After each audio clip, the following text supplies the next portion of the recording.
Namaskar, dear viewers. Welcome to today's session. And this is on Burns, and it's an international faculty webinar. And it's my great privilege and honor to hear from Professor Honorary Mette Berger, ma'am. She is faculty of biology and medicine, Lausanne University, Switzerland, intensivist and clinical nutrition specialist, and honorary member of ESICM, European Society of Intensive Care Medicine, and SSNC. She is also the editor-in-chief of Current Opinion, Clinical Nutrition and Metabolism, and she's a member of several guideline groups such as the ESPN IC Nutrition and the ESPN IC Nutrition. So we are indeed privileged to hear from you, ma'am, on this topic, which is a slightly niche topic, burns, because classically intensivists don't really care completely for burns. Definitely the resuscitation part is very important, but burns is cared for in specialized units. But many of these people in the audience will be working in burns units also. So I guess it's very important for all of us. So with that, I shall start the session. Dear friends, it's a recorded session because ma'am had to adjust the schedule. However, she will be joining us towards the end. Good afternoon. My name is Mette Berger. I am professor of intensive care and have been working with major burns for 30 years. When Dr. Berger called me to ask me if I would give it, I hesitated, then thought, okay, it's been my passion for 30 years. Let's share. First, my conflicts of interest. I'm lecturing for quite several companies, but I have no stocks and no direct conflict. My major conflict is that I'm a guideline person of the European Society for Intensive Care, of the guidelines for nutrition and for micronutrients. And I'm editor-in-chief of Current Opinion. So I see lots of literature and I'm trying to be critical about it. What are we going to talk about? Well, first, we have to define what is a major burn injury. It is a traumatic injury to the skin. The surface is considered major as soon as you exceed 20% of the total body surface area. I'm going to talk about that. We talk about massive burns for burns over 60%.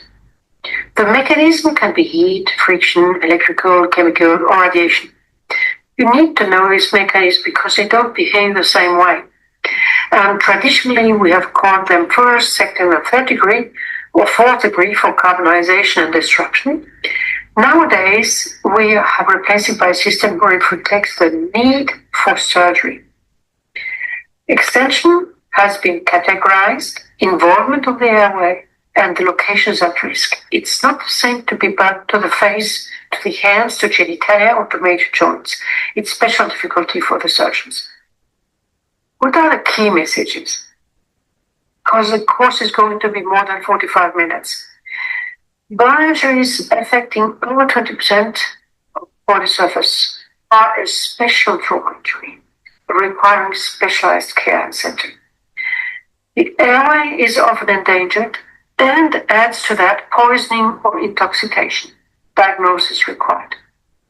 Resuscitation requires saline solution on the first 2 days.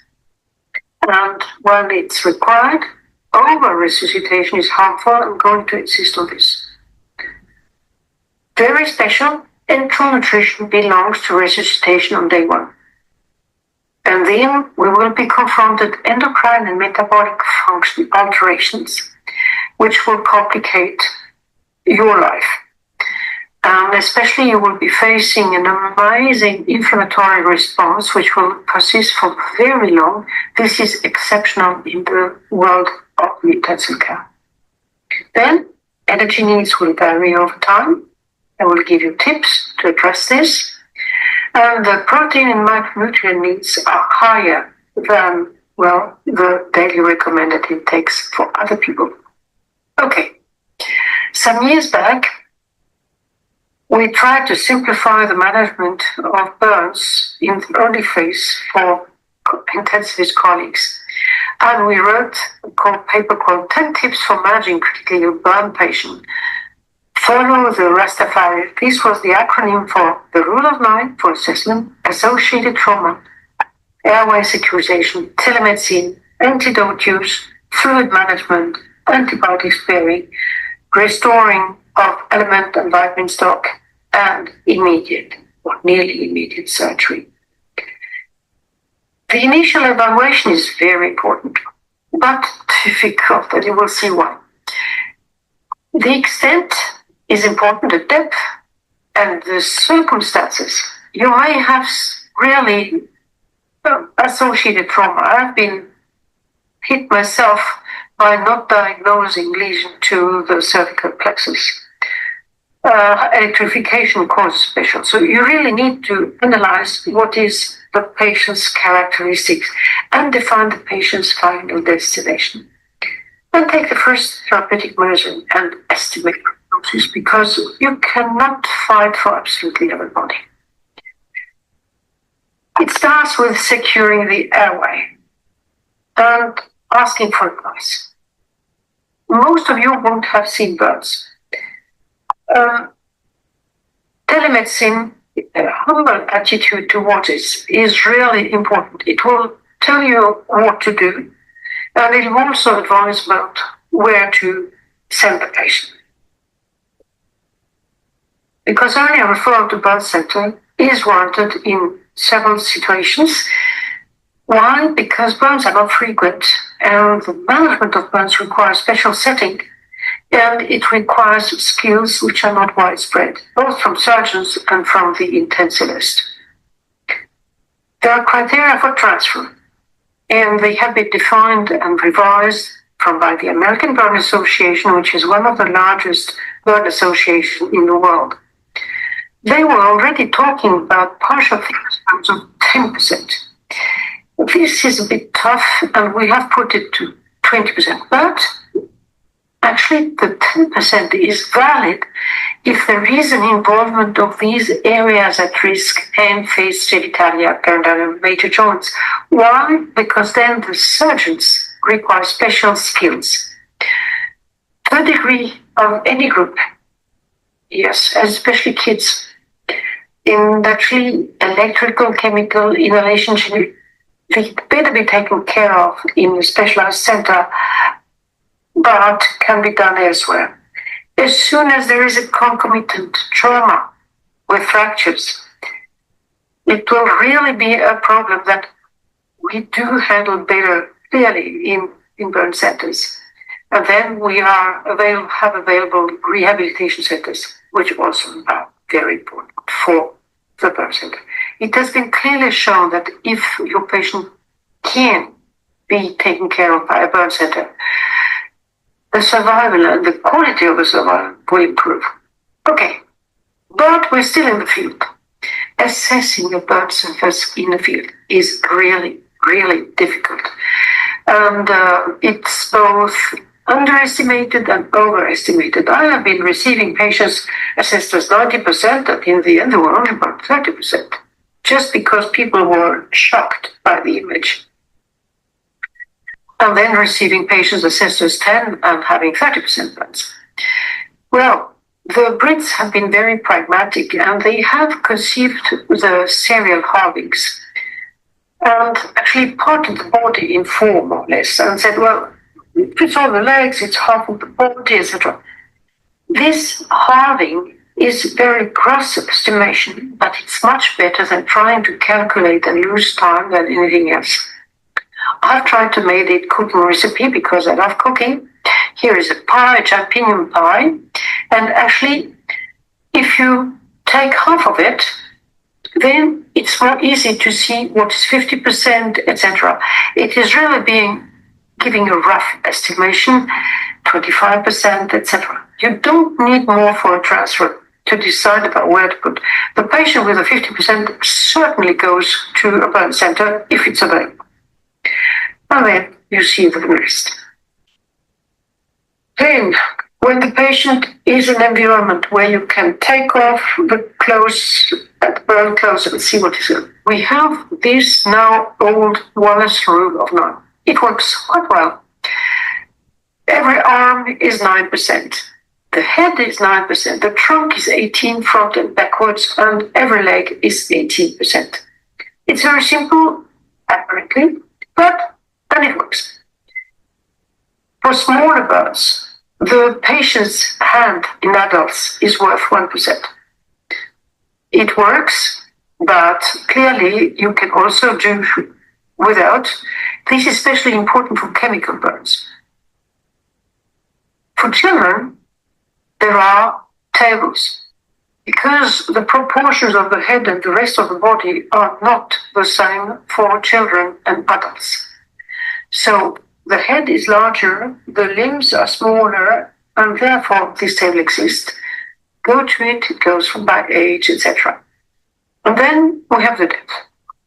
I have seen young surgeons just not being able to handle this one. It looks very nice on the graph. First degree is up under here. It will become like sunburn. Second degree goes deeper, but you see here you still have the hair roots. And third degree, you're down to actually under that. This matters to the surgeon because, while first and second degree can heal spontaneously, there is no way a third degree burn can heal because you don't have these follicles left. So this requires surgery. And this will become very hard after a few hours. So the problem of this initial over or underestimation is important. Why? Because it initiates the fluid response. And in the field, because people have heard burns require fluid, they will just start what we call a fluid over resuscitation. And this is problematic because the burns evolve over the first days, and we need 48 hours to know exactly what's going on. So there is dynamic change of injury. Here I will show you pictures of admission of a lady who has been burned to her back. And the young surgeon said, "Oh, we're lucky, this is not bad." Yes, it was bad. And it was all deep burns. So you see here, you can assess at once, you have 18% deep burns, and it was in front also. And this is typical of burns, this dynamic injury.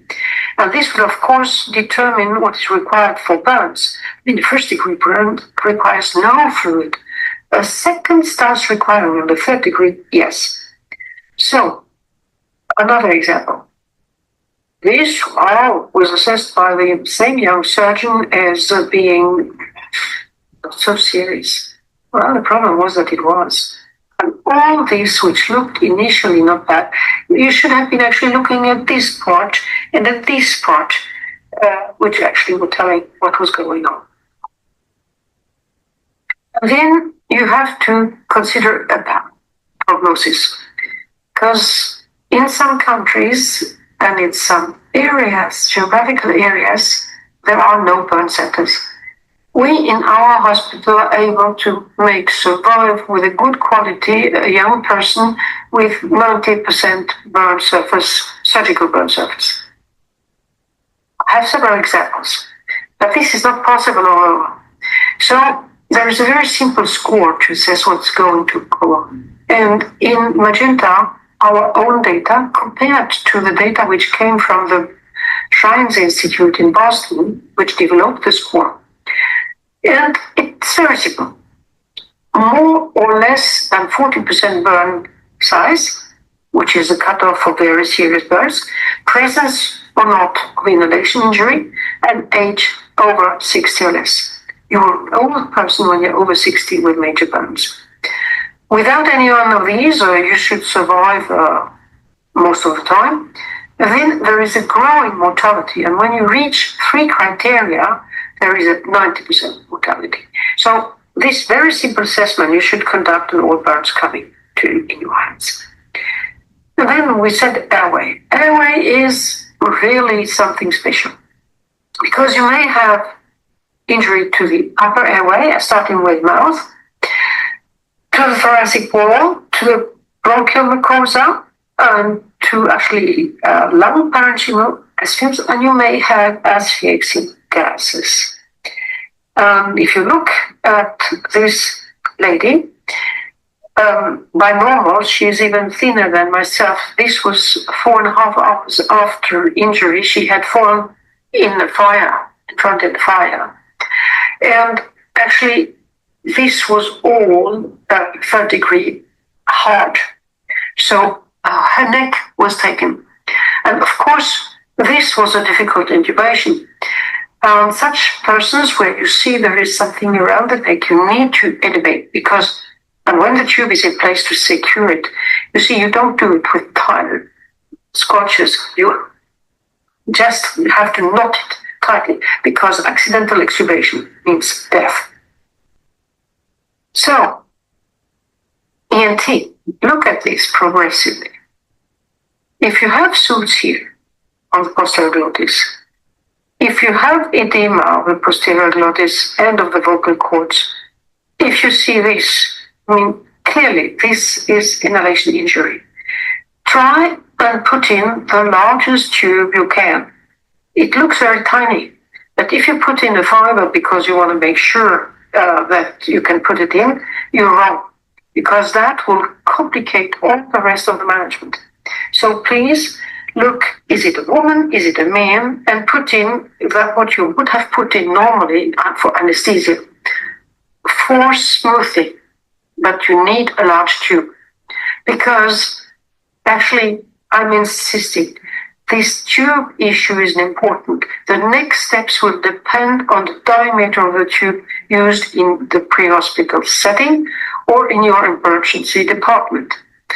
There is an edema, yes, it may look tight, but go in.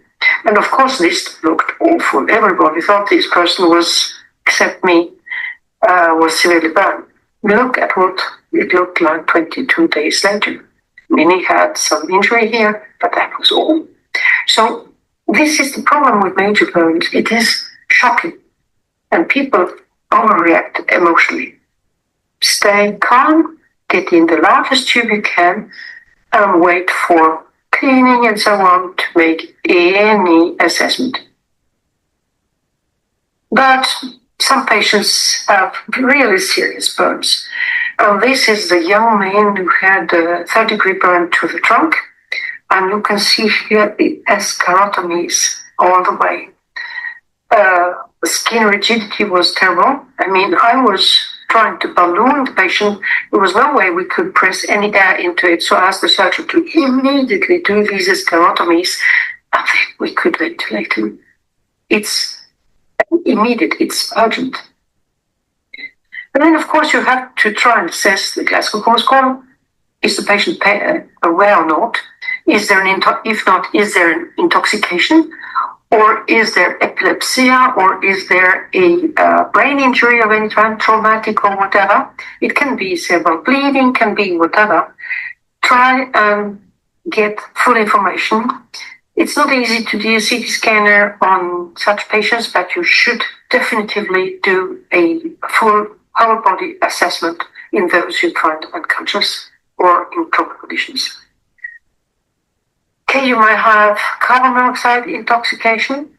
It's 100% oxygen for 6 hours. The highest you can if you have a mask. If you have a center with capacities to do hyperbaric oxygen therapy, of course, it's possible. It's not all set if it's really working or not. 100% oxygen is what you should definitely be delivering. And if the burn has happened in a closed environment, there is always a risk, and if the patient is unconscious, of cyanide poisoning. Again, it's oxygen, treating acidosis, and using antidotes. Thiosulfate of sodium exists, it's cheap. Amyl nitrate is possible, you can inhale it in children. But, of course, metabolism is done. And we have in Europe, and I think we have it worldwide now, hydroxycobalamin in high dose. And this works very well.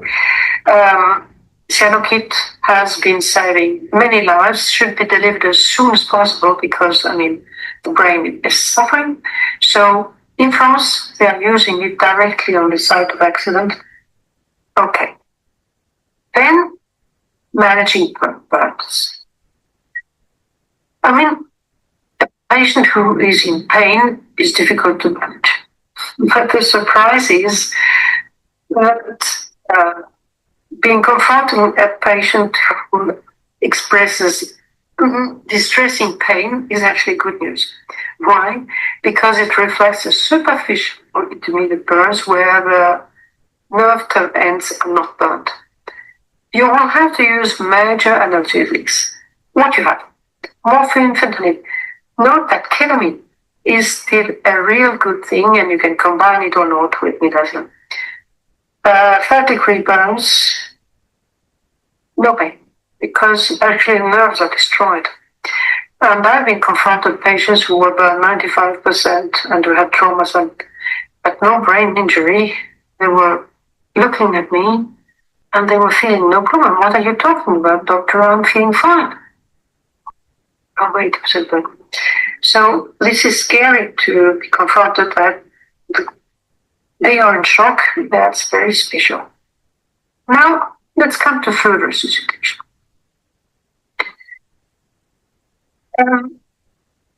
With excessive burns, the skin barrier function is lost. And what is this barrier function doing? It's a physical barrier to plasma and to everything contained in the plasma, proteins, electrolytes. So these patients are losing roughly during the first hours 1 liter per 10% surface plasma. With this plasma, they're also losing very specifically some trace elements, copper, selenium, and zinc. I will come back to this. And it's, of course, a barrier to microorganisms, which means these patients are at massive risk of infection. It's also a barrier against environmental temperature. So when you lose your fat, you lose your isolation layer. And this means that you will get into hypothermia. And hypothermia on admission is a prognostic value. And then, of course, with large burns, you lose the endocrine function of synthesizing vitamin D. When you destroy skin, massive liberation of mediators will happen. The first one is histamine. People are not aware that the skin contains a huge amount of histamine, but also serotonin, cytokines, prostaglandins, leukotrienes, reactive oxygen species, lipid peroxides, myeloperoxidase, and the natural complement, etc. The destruction of the skin makes, and it's proportional to the surface burned, a liberation, especially of histamine, which is the first with cytokines to come out. What is the consequence of that? This reflects what's during the first 2 days. You here have the intravascular component. What happens with histamine, and it's like an anaphylactoid reaction, is a massive extravasation of intravascular fluid to the interstitium. And you see these small dots that symbolize even albumin. Albumin gets out to the interstitium.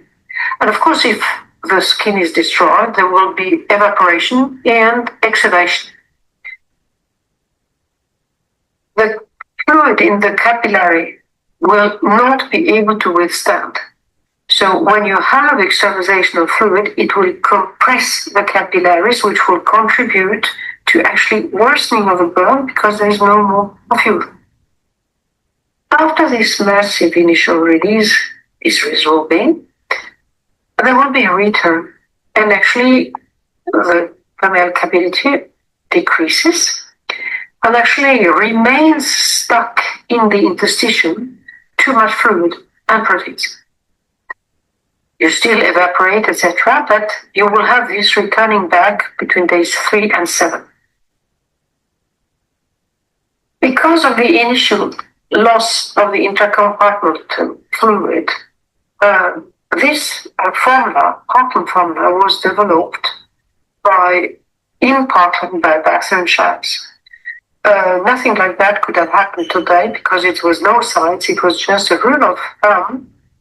And they used ringer lactate and calculated 4 milliliter per kilo body weight percentage burns to be delivered half during the first 8 hours and 50% for the next 16 hours.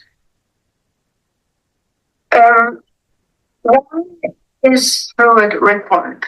Well, because before this formula was more extensively used, patients were dying of under-resuscitation with oliguria, and people died within a few days in uremia from renal failure. Hemoglobin concentrations over 180 grams per liter with hematocrits of 55, hypernatremia. Early hypernatremia is a sign of under-resuscitation, low cardiac index need shock, and index VO2 below 200 milliliter, SVO2 below 65, and increasing lactate. But with the Berger formula, which saved many lives, don't get me wrong, we ended with people thinking that fluid were just saving everything, which is wrong. It ended with polyuria, reduced oxygenation index because fluid was also accumulating on the lung, increased filling pressures, increased intra-abdominal pressure, abdominal compartment syndrome, intestinal ischemia, and generalized edema. It's absolutely to be avoided. Your pre-hosp colleagues, if they are getting to you within 1 hour, should not be delivering more than 500 milliliters of a saline solution. What happens to the weight? This comes from my patients. And we group patients with burns, small burns, which had come to us because of inhalation syndrome, moderate burns, and massive burns. And 100 is the initial dry body weight. What you can observe during the first days is an immediate increase of body weight, which is proportional to burn size, because we have been resuscitating with a lot of fluid. And then by day 15 to 20, the weight gets back to initial weight. And the weight only becomes reflecting what is happening to the organism thereafter. This is all edema, fluid resuscitation edema during the first days. And this is a disaster. This reflects catabolism, net effect. And you observe that these patients with massive burns are down to 84% of initial body weight. This is problematic. I told you that with my simplified diagram that fluid is escaping out of the blood compartment. Now this paper is an old one, but it is a formidable one. And actually it is done in animals. And what does it show? This is the measure of edema due to fluid resuscitation, which then over the next days will decrease the increasement. There's a problem. Why? Because this, the lowercase, is the depth of ischemia. It is the compression of the capillaries which actually cause ischemia in the tissues within hours of it happening. So this is 16 hours after injury. I mean, clearly all the tissues are ischemic, and you actually worsen the burn surface, which is surgical. Because actually, when they come in, they're in shock, yes, of course. But, I mean, they are still perfusing some areas which are second degree. With over-resuscitation, you transform all those intermediate second to third degree. And like in creating bebending an over-resuscitated bebender, we require longer and more intubation, more mechanical ventilation, ELIS, surgery, organ failure, and mortality. And actually, it really causes damage to the tissues. Our skin is fantastic with lots of elastic and collagen fibers. If you put a lot of water into it, you will stretch it and it will rupture. The cross-links will do. So you are really damaging the areas with intermediate care. And people became aware about this in early 2000. This editorial was written by a then very well-known famous surgeon, Prof. Berger, and he was among the first to describe intra-abdominal hypertension and abdominal compartment syndrome in Berger burn patients. And actually, that was in Berger burns the start of the systematic monitoring during resuscitation of intra-abdominal pressure measurement, of bladder pressure measurement, because it's there we measure what is happening to the abdomen. And there are strategies, techniques, etc. It's now easy to implement. You can measure it, and you should definitively in all major burns over 40%. We have been aware about this, but we have also been hit this in 2001. It was a young patient, 95% burn. He survived, he married, he's got 2 children, he's become an IT specialist in our hospital, so yes. Actually, he came in and was typically massively over-resuscitated. By 10 hours after injury, he was actually working under a car, and with an explosion, he had an inhalation injury. All of a sudden, SpO2 drops massively. And, vasopressors, etc. We measured intra-abdominal pressure. It was overnight, of course, and they had not been quick enough to install that. 32 of intra-abdominal pressure, which crept up to 40 millimeters of mercury. We called the surgeon who did the laparoscopy. Intra-abdominal pressure decreased to under 10. But it took a surgeon. I was at home, and the registrar called me, Mette, what are we doing? Get the surgeon in, please get the surgeon in. And he survived. It looks like that when you do that. It opens, flows out. So of course you have a bandage for this, etc., and you make a tight bandage, but not as tight as it was that you got. Since that, we have learned using so-called permissive hypovolemia, because one department contributed to survival, it contributed to over-resuscitation. And what is it?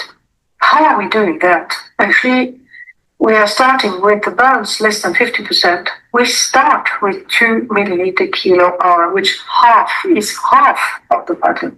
Half of the pattern. For the larger, we know we will not be able to go below, but we measure abdominal pressure, etc., etc. And we will look at hemodynamic response. I mean, there is no absolute value. And high-dose ascorbic acid is probably finally going to be demonstrated as active. What is it? 2000. Many things happened at the turn of the century. It was a Japanese surgeon who, after having tested in animals, thought this seems to work, and his aim was to attenuate post-burn lipid peroxidation and fluid requirements, because actually ascorbic acid stabilizes the endothelium, which is highly permeable in major burns. And he conceived a dose which was looked at as crazy, but which proves to be very good. 66 milligram kilo per hour during the 24 first hours. In an adult weighing 80 kilo, this is 110 grams of ascorbic acid.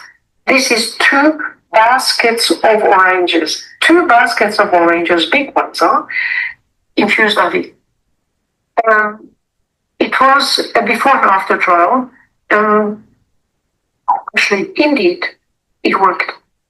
It worked, and the patients in the ascorbic acid group were actually really severely burned, 60% versus 50%. Quite some had the inhalation injury, and the total fluid volume was considerably reduced from 5.5 to 3 milliliter per kilo in 24 hours. The weight gain was, of course, halved. The burn tissue water content was significantly reduced. PF ratio oxygenation was higher, and they measured actually melanoidin in urine, which was less. Actually, there hasn't been money to do these studies because actually it requires support, but it costs nothing. So even in the United States, they were not able to get from the government sufficient money to test it, despite having shown in animals that it was working. This paper comes now from North Germany, and it is a before and after trial. It's an ICU where they are convinced about this strategy and have introduced it systematically. And actually, they have been using the high dose ascorbic acid for some time, and they have been looking at it. Again, it's not a large study, but it's young patients. It's 35% burns. Two groups are similar. And what does it show? High dose, the serum ascorbate increases. The fluid balance is much better. The crystalloid infusion is significantly less, and the total fluid per 24 hours is less. There is a variation because as they are aware about the problems of over-resuscitation, even in the low-dose ascorbic acid group, they are cautious. They really try to restrict, but even then, it's working. And now there is a big international trial ongoing called Victory. It's an acronym for ascorbic acid, and it will probably show and confirm finally the things. Americans had shown it worked in animals in 2005. They clearly did this in animals. It was sheep, and they were burned under anesthesia, and actually it reduces the fluid volume massively. Well, now we've done resuscitation, we have been careful, the patient is surviving, and still on mechanical ventilation for most of them, but not too long. We have to initiate nutritional and metabolic therapy. Injury will result in massive release of stress hormones, catecholamines, glucocorticoids. And the body's response will aim at repairing the skin. Some of these patients have 1.5 square meter to repair. But they will have massive nutritional requirements. But this hormonal response, metabolic response, will affect the liver, pancreas, the muscle, actually also the adipose tissue. Actually, all the organs will be affected by this, and everything will be a fight response. And our aim will be to try and contain this. Nutrition will aim at modulating inflammation, modulating oxidative stress and hyperglycemia. This is, I'm sorry, in French, the original figure is in French. The liver will increase all the synthesis, glycolysis, neoglucogenesis, urea, proteins. It's really taking care of the liver is essential. And all of this will flow into the plasma compartment and out. I mean, glucose is central to all this, and all the organs will have to contribute. The massive endocrine response will actually result first in massive catabolism and proteolysis, because this provides alanine, arginine, glutamine, lactate, which goes into the plasma pool and then up to the liver, where the liver is able to just produce everything that is required to restore the skin. The adipose tissue is also contributing, providing fatty acids. Actually, the kidney will be overloaded at some stage because it will be working hard to excrete nitrogen. We have produced some guidelines. There are not very many randomized controlled trials in major burns, but there are some. And micronutrients, I've been working on that. There are good evidence. Glucose, I will not talk much more about it, but the wounds require glucose. The wounds require glucose for restoration, but if you have uncontrolled blood levels, your patient will be in trouble and the skin grafts won't work. So we try to keep the level as not normal, but now we say 8 to 10 millimole should be the target for your blood glucose control, and 60% of your energy intake should be as glucose. Well, the metabolic stress response is about getting proteins into the skin again.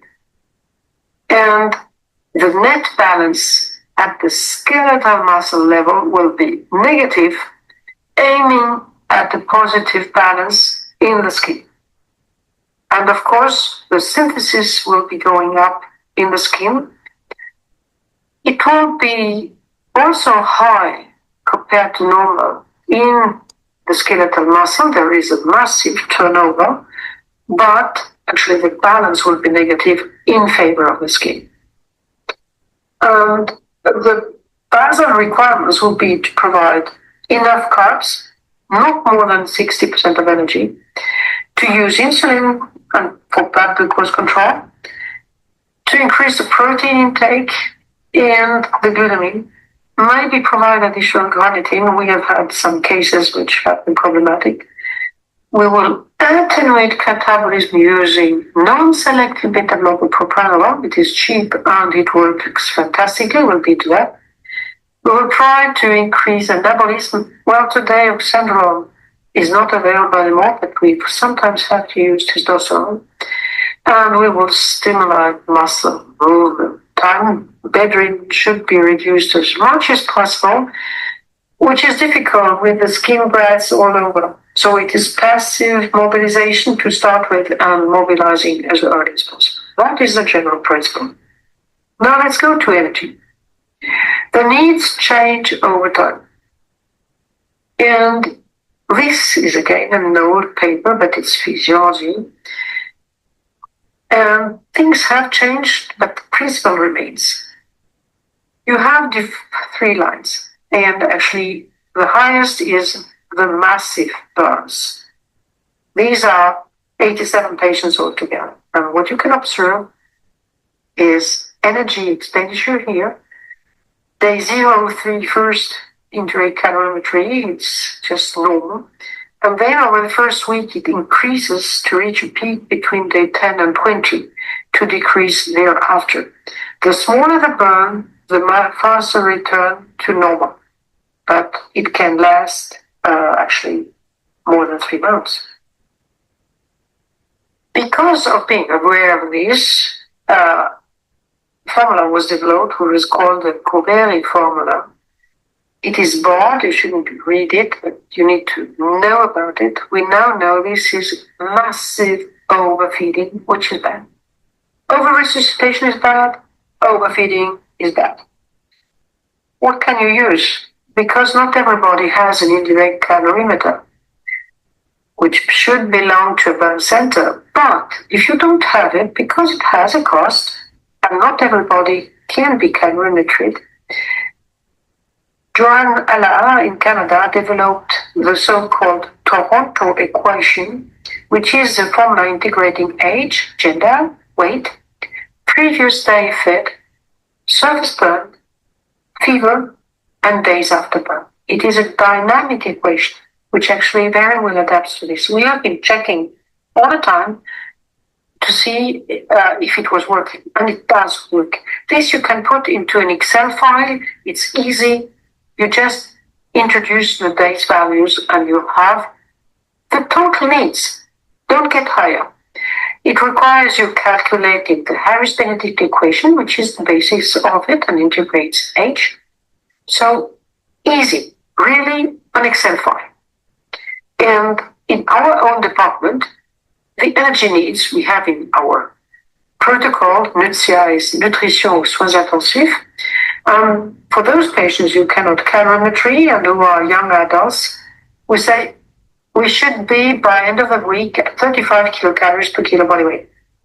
The dry weight, the weight before resuscitation. And if not, this equation we just talked about it works very well.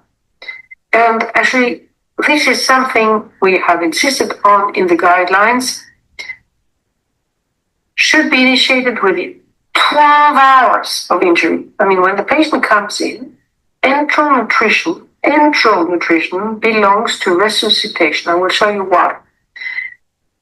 Always prioritize enteral route if you have an access. I mean, burn phase can be problematic, but then you ask a surgeon to put you in a gastrostomy.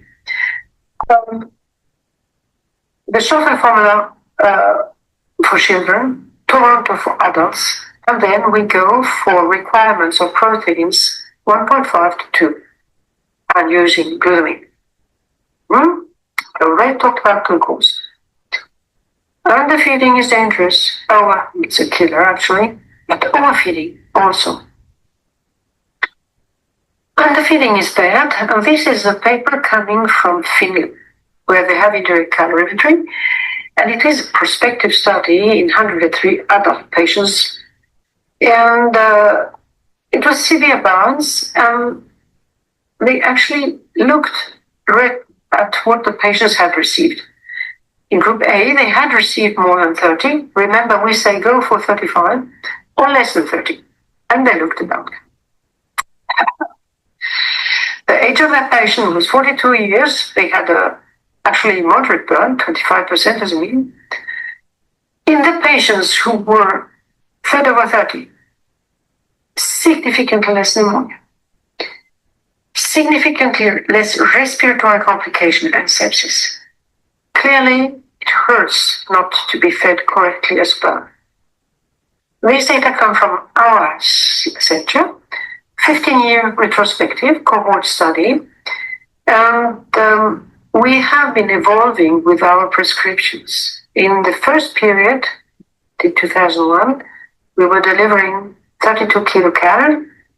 Then there was a period where we're delivering less, get up there. And the last period, we had people who were non-nutrition believers who decreed that we were crazy. I was much less in the ICU during that period.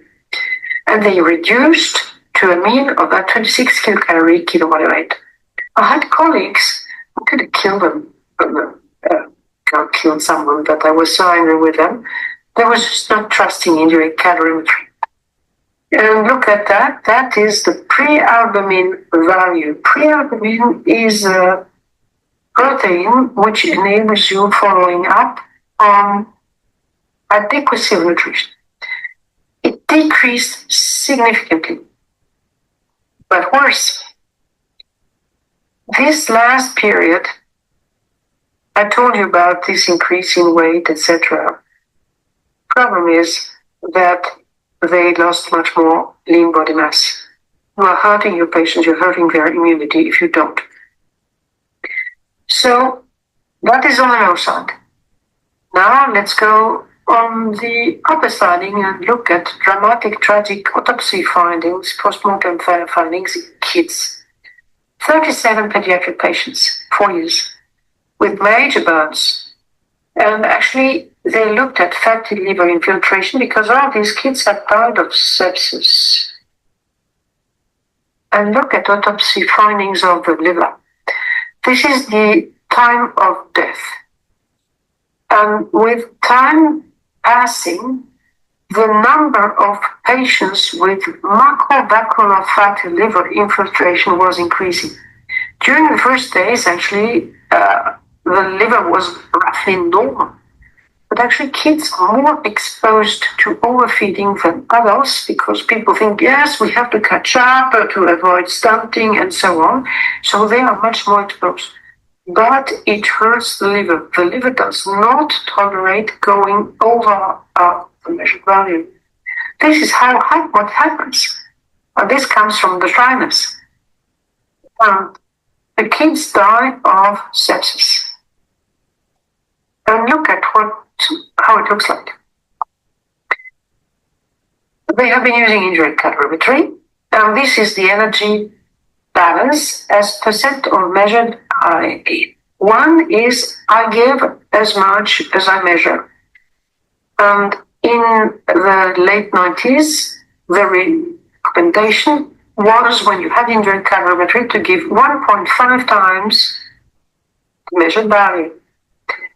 Look at the body weight, it increases. Well, we're happy so far, we think it's good. No. Look at what increases. It is only fat mass. Muscle mass eventually goes down. So actually the problem is that when you exceed 1.1 times the measured energy expenditure, you do harm to your patient. Overfeeding is not tolerated.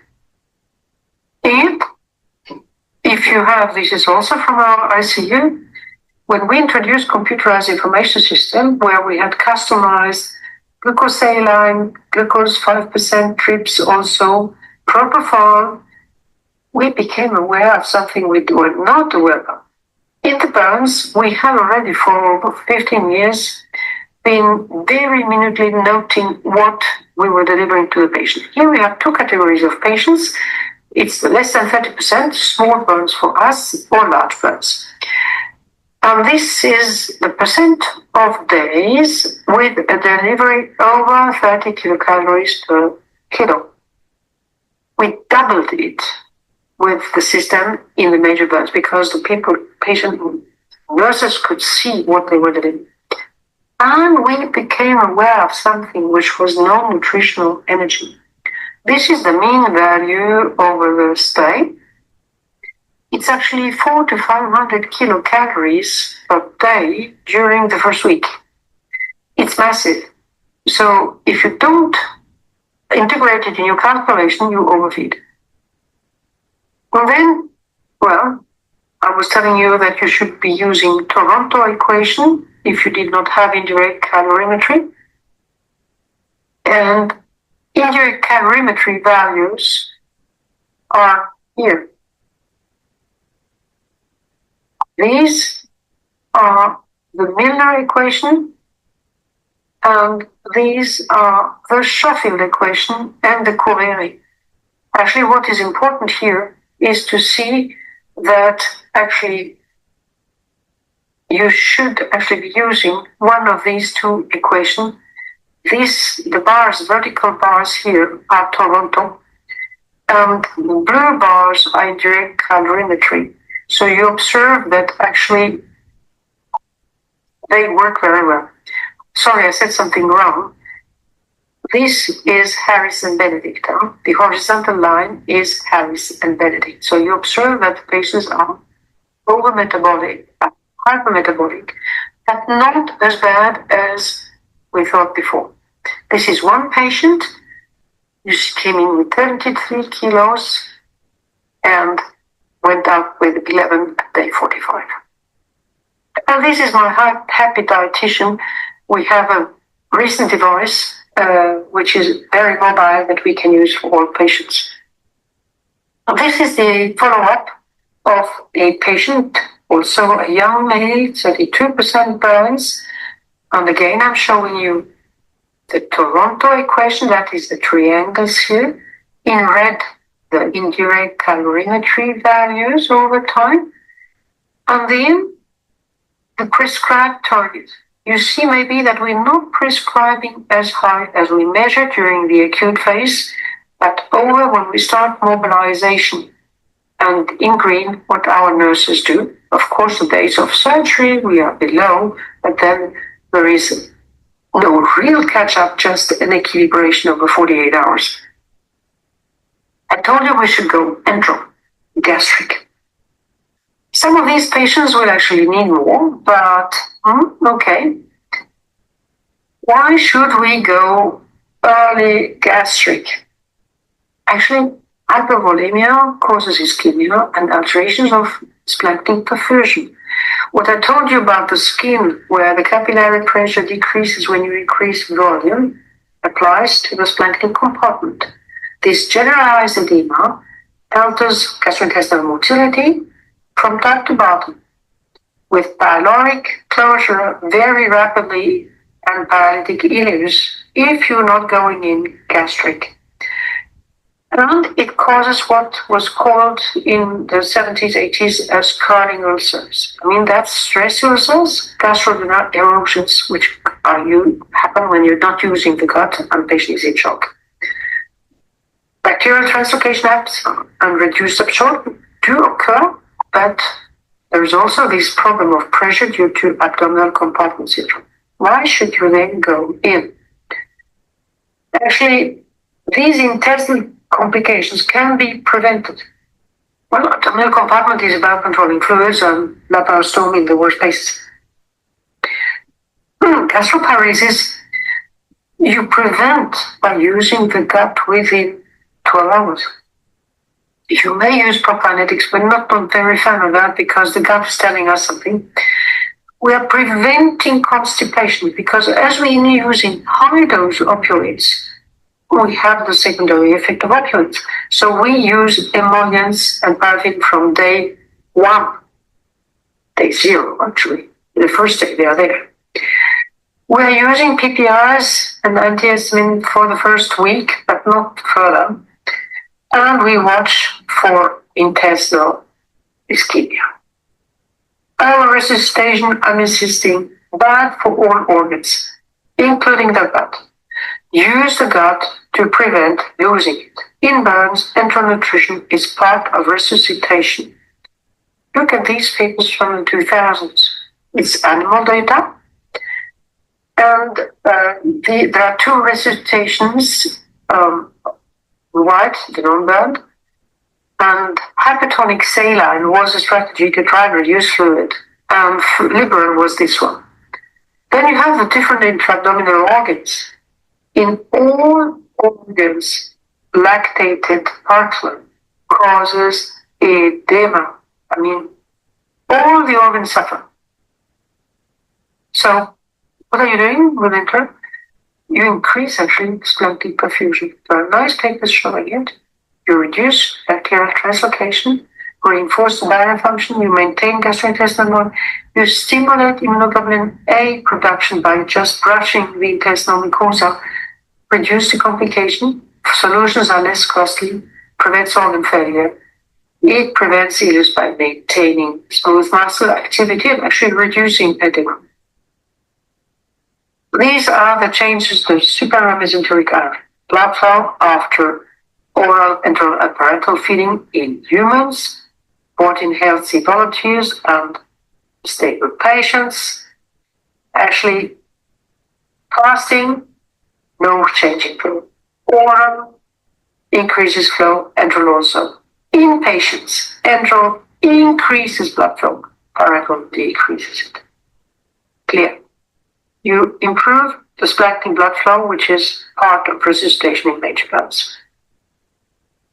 Now, this is a retrospective study, actually, in burn patients, where they looked at what was determinant of gastrointestinal enteral nutrition success. And in this group of 55 patients with 44% burns, 45 were fed successfully. And the success was linked to timing of initiation. 12 hours less, you should start. And what should you be delivering to your patients? We talked about energy glucose. Feed composition in burns is actually first energy, of course, Toronto equation, Carbs, 60% of total energy. It's more than healthy. It's the need for the organ-dependent organs. Proteins, 1.5 to eventually 2. It's 20 to 25% of total energy versus 15 in healthy. Specific conditional amino acids are required, I'll show you. Lipids, should limit them. Limit them, they don't like having much fat. You should have less than a normal diet. And here is our recipe for trace elements in addition to all elements. We are repeating them with copper 3 milligram, selenium 355 mg, zinc 30 milligram. Highly, I will show you why. Vitamins 2 to 5 times the usual recommendation. Our patients are inflammatory, and this is a hallmark of critical illness in general. It applies to all patients, but in major burn it persists for months, and it's a major trigger of catabolism. What is inflammation? It is a very standardized response to injury. You find it in your critically ill patients in all. It's pre-op or injury release of TNF-alpha, followed by all the cytokines, IL-6, etc. CRP increases thereafter, and eventually progressively. It's standardized, it's in all injuries. The problem with burns is that it lasts forever compared to other patients. And aim is to attenuate it, and you can do it with manipulation of the feeds. That's a standard response. If your feeds contain a lot of omega-3 fatty acids, I'm thinking of intralipid, if you have bad nutrition, you emphasize inflammation because the organism will produce pro-inflammatory metabolites of these omega-6s. If you include omega-3 fatty acids, you will attenuate it because those same omega-3 fatty acids, which actually result in resolvine and myrcene, which will attenuate the inflammation. This is true in critical illness, surgical patient, and major burns. And the first one to show that too much fat was not good was Garel in Canada. 43 patients were randomized to control, low fat, or fish oil. And actually the patients who received the low fat, the group was not sufficient to show difference between low fat and fat fish oil, had less pneumonia and shorter healing time. This is a study coming from Uruguay. It's not sponsored by industry. Serena Tijista, the first author, was cooking in the kitchen the mixture herself from powder. It was a low-fat intervention, 80% of energy is fat, a moderate diet, and actually it was using that as fish oil that she had received actually and blended herself. It's a study with 90 patients. And first week and second week, actually, they were increasing energy. They were delivering proteins, actually progressively going to 1.2 gram. And then they were delivering omega-3, omega-6 in different proportion in these groups. The patient receiving low-fat versus low-fat fish oil had significantly less severe sepsis and septic shock. Actually, she was applying the two good groups of guide and showed that the low group with fat now had more patients in the groups was working. Proteins. Our ESPEN guidelines say that you critically should aim at 1.3 per day to be reached progressively over the first week. This is also true for burns, but it's 1.5 target. And in burns, you should be including glutamine. What is glutamine? The liver uses glutamine to produce energy. It's a precursor of glutathione, which is an antioxidant. It's the gut which uses most of it in rapidly dividing cells, which renew all the time. And it reduces translocation. The leukocyte cannot synthesize glutamine, but rely on the supply from skeletal muscles because it is a conditionally essential amino acid. And if you're healthy, non-inflammatory, you produce it yourself and you get it from food. We eat amino acids contain 8% in our normal food. Glutathione is synthesized from glutamine, cysteine, and lysine. And if you reduce it, it favors protein catabolism. Until glutamine in major burn, there is a level A evidence of reducing infection and mortality. This is one of the meta-analyses published in 2013 of 4 trials, less gram-negative bacteria, less hospital mortality. Another, published in September 22, showed that when you consider 7 randomized trials, monocentric, all of them, you have actually a reduction in hospital stay. If you go for another meta-analysis, actually having 39 human studies testing glutamine, nitrogen levels better, IL-6 levels lower, TNF-alpha levels lower, lactulose mannitol ratio better because less translocation, patient mortality reduced, CRP inflammation reduced, and length of hospital stay reduced. And then comes re-energize, which has actually contributed to destabilize the world. The primary outcome was non-significant. The force of this study is the largest study ever in major burns. But nothing was significant. And if you look at what happened to discharge alive, non-significant. Survival, it can't be more equal. But there are problems with this trial. The study was conducted in 14 countries, 54 ICUs, with a very long recruitment, 10 years. Which study works after 10 years? There are changes in policies. It was an enormous heterogeneity of the cohort, with burns less than 10% in the glutamine group. You should never be delivering enteral nutrition to people with less than 10% and no glutamine. There is no indication. Very many low severity patients. You work in the ICU. What is it, Apache of 1 or a SAPS of 3? These patients never come to my ICU. They did not have ICU education and they received enteral room. The nutrition protocol was never published because not defined. Overfeeding was so-called not recommended, but they did not even support the equation Toronto. And they could not publish data, which reflects a major methodological problem. There was no biological outcome available, clearly.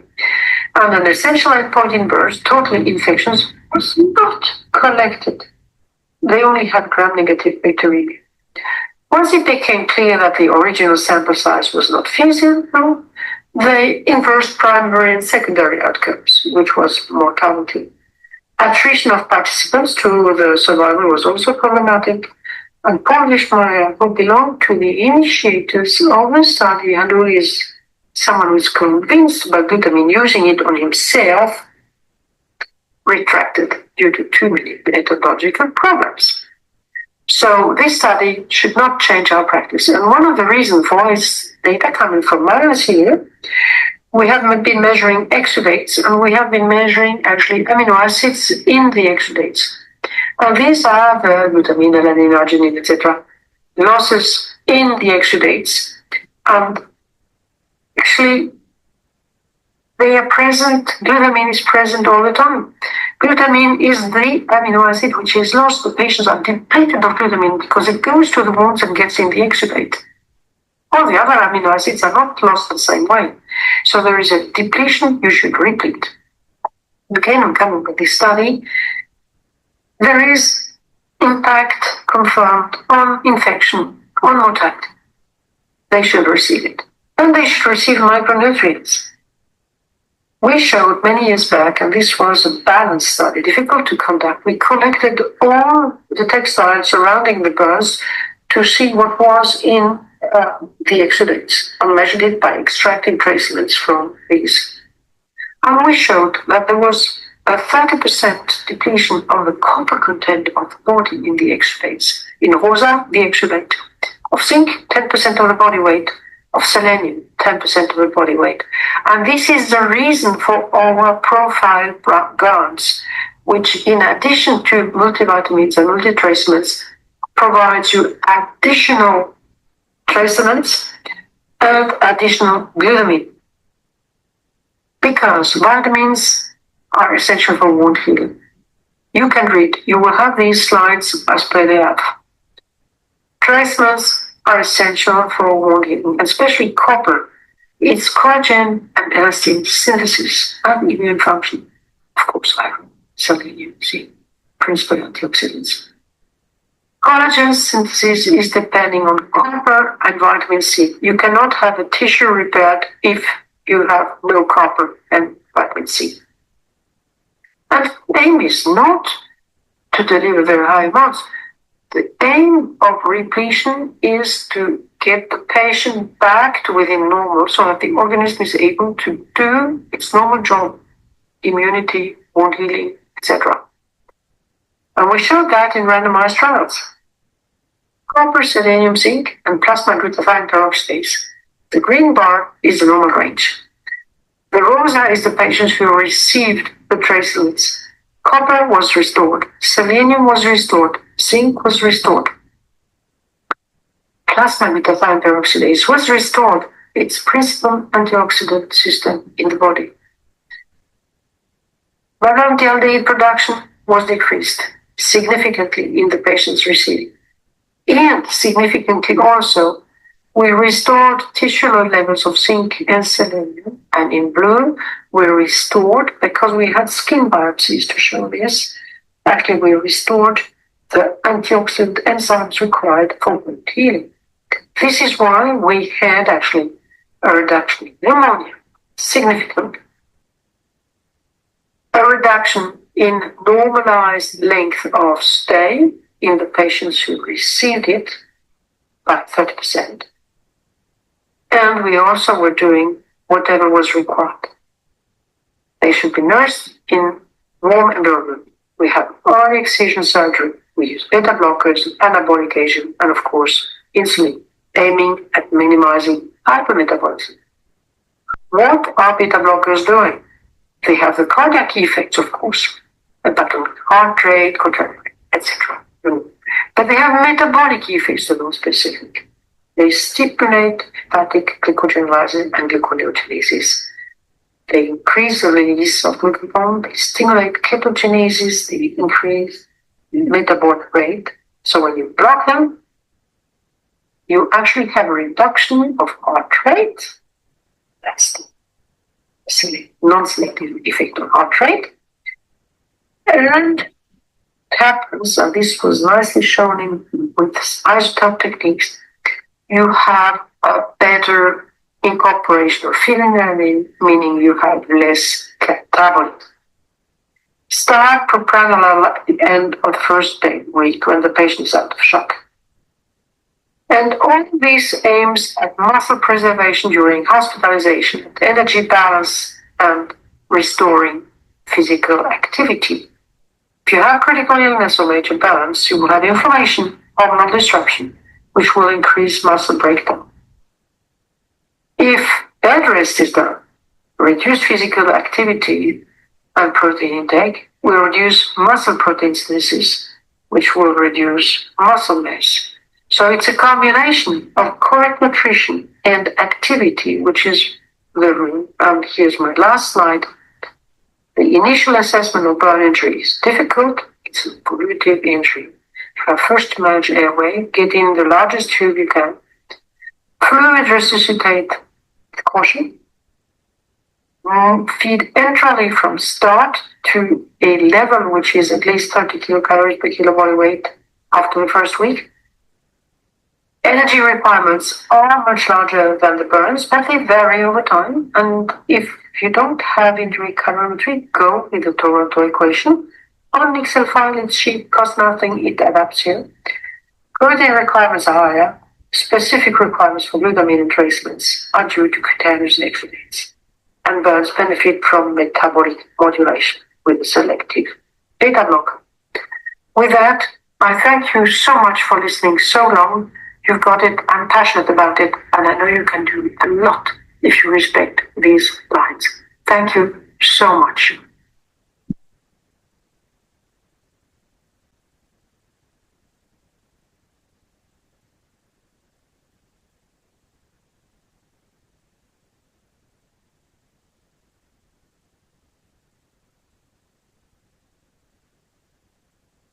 Thank you, ma'am, for the wonderful lecture. It was great listening to you. So, thank you very much.